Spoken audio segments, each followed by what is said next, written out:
I remember starting from a very common assumption. The Holocaust was the topic of my investigation. The Holocaust was an événement extraordinaire, rupture, diversion, in otherwise smooth history of modernity. And then I remember at some point a truly eureka experience when I realized that Holocaust, in fact, was not a picture on the wall, separated by its frame from all the rest of the wallpaper, but it was a window in the wall through which you could see aspects of modernity, modern civilization, which normally remain unseen, or which we avert our eyes from. We don't look at it, we don't notice them. If one remembers the Alfred Schutz expression, topical relevance, well, these aspects are outside the realm of topical relevance and therefore unnoticed. I recall this experience because what I wanted to tell you today is just one point which I want to argue, is that the refugees are also not an extraordinary phenomenon which ought to be understood by the concatenation of events, coincidence of special factors, but it is a window in what could be called modernité liquide, mondialisation, and what I call the fullness of the planet. Fullness of the planet, which I don't understand in demographic sense, and not in geographical sense, but in sociological and sciences po sense. In other words, what I want to argue is that however important is the topic of refugees, its true potential of discovery is just looking through the plight of the refugees on the rest of the world, and just to understand better the world which contains refugees as its integral element. I would like to now pass to another metaphor and just think about the modern factory, industrial factory. In the yard of every factory there are lorries which take out what has been produced in the factory. And there are two kinds of lorries. One kind of lorries takes the products to the shops, to the shopping malls, to the warehouses. They are the useful products. The other lorries go to rubbish heaps, to waste disposal sites. And the interesting point, if you look at the way in which we narrate to our students the history of modernity, history of modernization, we narrate it in terms of rising comfort, rising production, rising convenience, growing efficiency, growing liberté, and all other nice things. But somehow we forget about the other kind of lorries. They are out of history. They are not part of the story which we are telling. Now, let's make a mental experiment. Let's try to rewrite history or expand the historical narrative to include the other kind of lorries as well. And just to think about the history of modern progress as to very great extent, the history of the production of waste, disposal of waste, and recycling of waste. And by waste, I don't only understand the material detritus, which is left by as a sideline of the factory production, the rejects of the factory production, but also wasted lives, wasted humans, the redundant, supernumerary, unnecessary, dysfunctional, or rather dysfunctionalized human beings. Modernity, ladies and gentlemen, is a compulsive and obsessive modernization. To be modern means to modernize. If you stop modernizing, you will be like wind which stopped blowing, and asking the question, what does wind do when it starts blowing is of course a nonsense.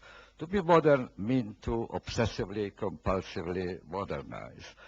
And in the process of modernization, there are inbuilt two industries producing human waste or wasted humans. One is the order building. That's one industry responsible for redundant humans. And the other is what we call economic progress. It's very easy to explain why wasted humans are produced in these two supremely modern activities. When you build an order, you just want to rearrange what is there, the reality of the day, and in the improved version of reality, there is always no room left for some categories of people, which we call minorities, unassimilable minorities, minorities which do not fit, which find no place in the improved or even ideal world which we want to replace the existing one. I am using the metaphor, another metaphor in this context of gardening. Whoever has a garden knows very well that a good gardener has an ideal image of the perfect garden, the order which he wants to achieve there. And when you have the design, the image of a perfect garden, then immediately some plants become weeds which have to be exterminated because they don't fit the perfect design. They spoil the picture. They are aesthetically offensive, and they destroy your purpose. So whenever you create, you reorder society, there is always some margin left which doesn't fit, which either is to be following Claude Lévi-Strauss' distinction between anthropophagic and anthropoemic strategy. Anthropophagic means eating up the difference, transforming them into your own body by assimilating. Probably in some other societies it was literally phagic, namely eating up the others, cannibalism. But in our society we apply cultural assimilation. And the other is anthropoemic.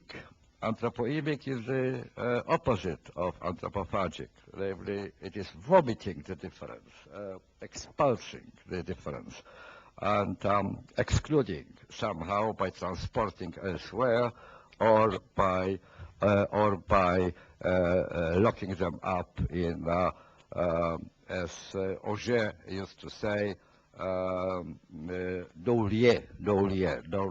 places, away from the rest of healthy society. And the other line of production of wasted humans is economic progress, because each next step in economic progress means doing the same thing as before, only with less labor, with less human effort necessary.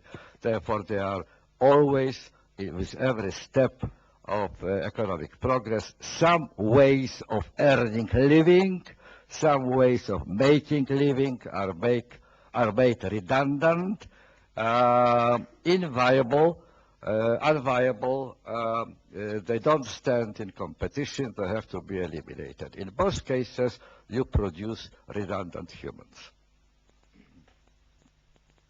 that these two industries, remarkable for producing human waste or wasted humans, accompanied modernity from the very start.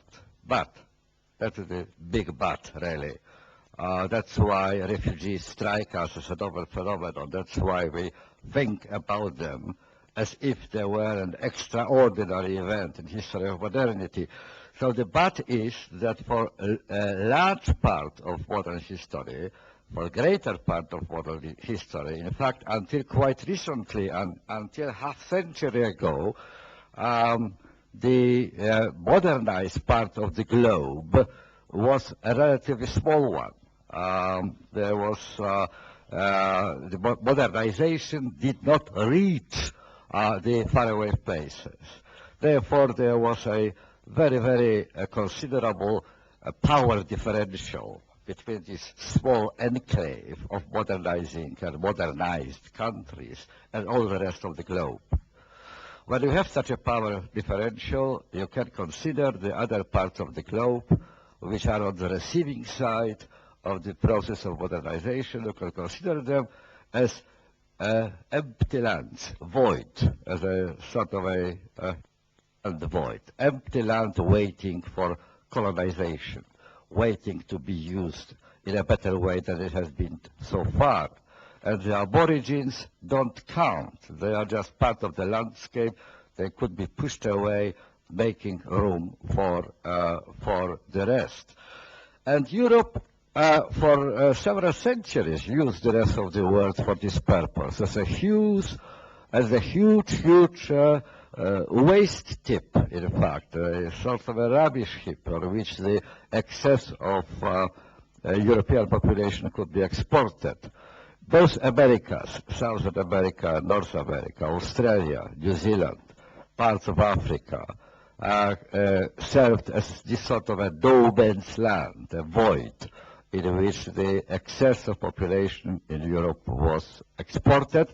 On the other hand, people left aside, kicked out from the rest of the society by the process of order building, all sorts of religious minorities, ethnic minorities, persecuted, unwanted, could emigrate to this empty land in order to rebuild their existence there.